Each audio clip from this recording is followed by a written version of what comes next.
I want know you snow shy choose இங்கிலீஷ்ல பேசினா உடனே தேட்டர்ல கைதட்டுவாங்க.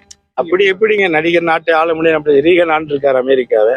இப்படி பார்க்கும்போது நீங்க முதலமைச்சர் இங்க தமிழ்நாட்டை எம்ஜிஆர் ஆண்டிருக்காரு, ஆந்திராவை நடிகர் இவர் ஆண்டிருக்காரு. அது பிரச்சனை இல்லை. அவங்க ஆண்டிருக்காங்க அப்படின்னால் அதற்கான அரசியல் அறிவை பெற்று ஒரு மிகப்பெரிய திராவிட இயக்கத்துல எம்ஜிஆர் அவர்கள் நீண்ட பயணம் செய்து அதுல பொறுப்புல இருந்து மக்களை சந்திச்சு போராட்டங்கள் ஆர்ப்பாட்டங்கள் எல்லாத்துலயும் கலந்துகிட்டு எத்தனை பொதுக்கூட்டங்கள் அவங்க எல்லாம் கலந்துகிட்டு பண்ணிருக்காங்க. நீங்க ஒரு கூட்டம் போடுறதுக்கே 48 பேரை சாகடிச்சிருக்கிறீங்க. நீங்க எத்தனை கூட்டம் போட்டு எத்தனை பேரை சாகடிக்க போறீங்க? இதுதான் இங்க இருக்கக்கூடிய பிரச்சனை. ஒரு நடிகன் எந்த மனிதனும் வேண்டாலும் இந்த ஜனநாயக நாட்டுல அரசியலுக்கு வரலாங்க. அதுல இவன் வரணுங்கிறதா இங்க பிரச்சனை கிடையாது. வர்றதுக்கான தகுதி இல்லாட்டியும் பிரச்சனை, வந்ததுக்கு அப்புறமா அந்த தகுதியை வளர்த்துக்கணும்ல.